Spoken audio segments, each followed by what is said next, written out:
Our message here from our Polestar Day, how we call it here in LA, it's I think a very positive, good one. We have two major parts here. One, of course, the great news about the product rollout, and the other part about what work we have done over the last summer about the business plan. Obviously, making that a strong, resilient business plan, which means clear view on the break-even, cash flow break-even, 2025. So what I would call in a very short distance, very much in sight, 2025 cash flow break-even, and the funding need that is needed from today till this break-even, a very clear defined amount of 1.3 billion, which we want to cover with a mix of debt and equity. So what I would call a very manageable funding need. These two are the key cornerstones of this business plan, which I think everybody would acknowledge is not based on dreamy, fancy production numbers, but really a very realistic and achievable volume. Thomas, let me jump in and ask you about those production numbers, because you've scaled back your 2023 production forecast a couple of times already. Now you expect to make 60,000 vehicles in total this year, but you need to get up to, I think, 155,000 by 2025. How are you going to make that leap from 60 to 155 in the next couple of years? Well, yesterday people were queuing to get a ride along in our Polestar 3 SUV and in the SUV coupe, the Polestar 4. Both cars are ready to go out. The Polestar 4 actually has production start next week. The Polestar 3 will start production early 2024. So 2024, we will get these two cars in our hands. 25 will be a year where they will be fully in customer delivery, plus the Polestar 5 joining.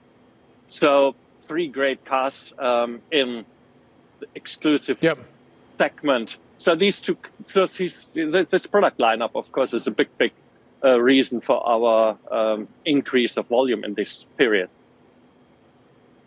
Thomas, you just called your products exclusive.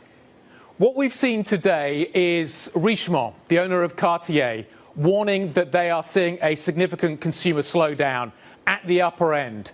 You've got Diageo warning that its premium products are starting to hit price resistance. We're seeing it all across the luxury sector at the moment, that the consumer is saying, I can't afford that anymore, even the upper end consumer. Are you seeing any evidence of that?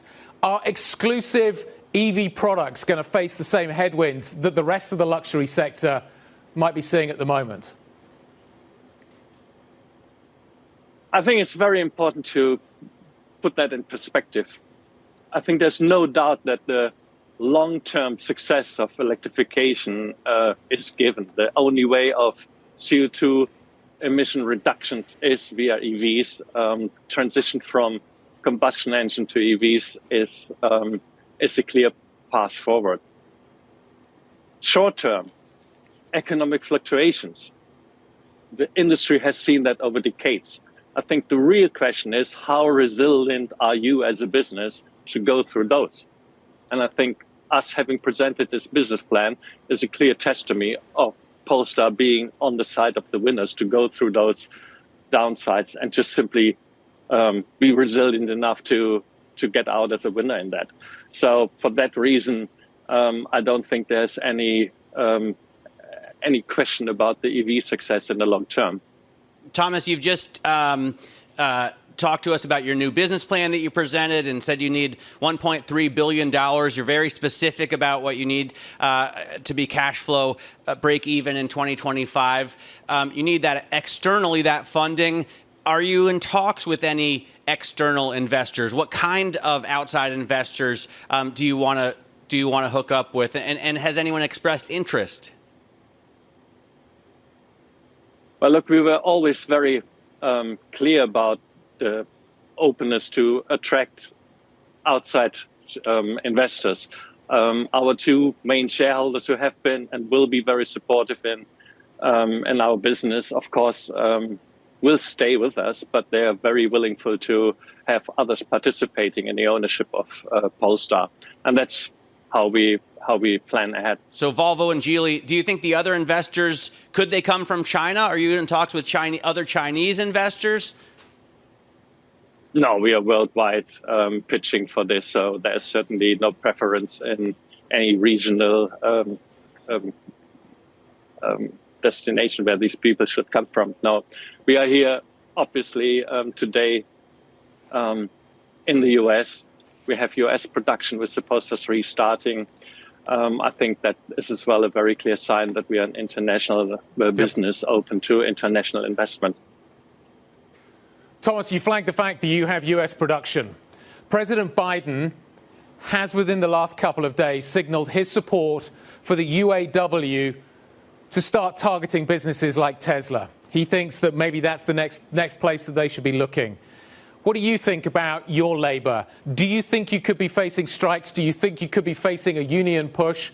Do you think this is going to be something that pulls in the whole of the automotive sector in the United States? Well, not really that much the question to us, because we have a very simple way of having basically no manufacturing footprint on our own. We have contract manufacturing with our big partners in that. Obviously, the Volvo factory in Ridgeville, we have production together with Geely. And this is where, of course, this question you have now should be targeted. We are very well familiar with factories, with unions. We have, obviously, in Sweden, a very strong base as well with manufacturing in Volvo. So I think that's really no question mark from our side onto that. What is the Polestar, the unique selling point? Because, some brands, Porsche is about, speed and sports cars. Mercedes is about kind of luxury and status. Volvo is about, safety and family, at least for me. What is Polestar about?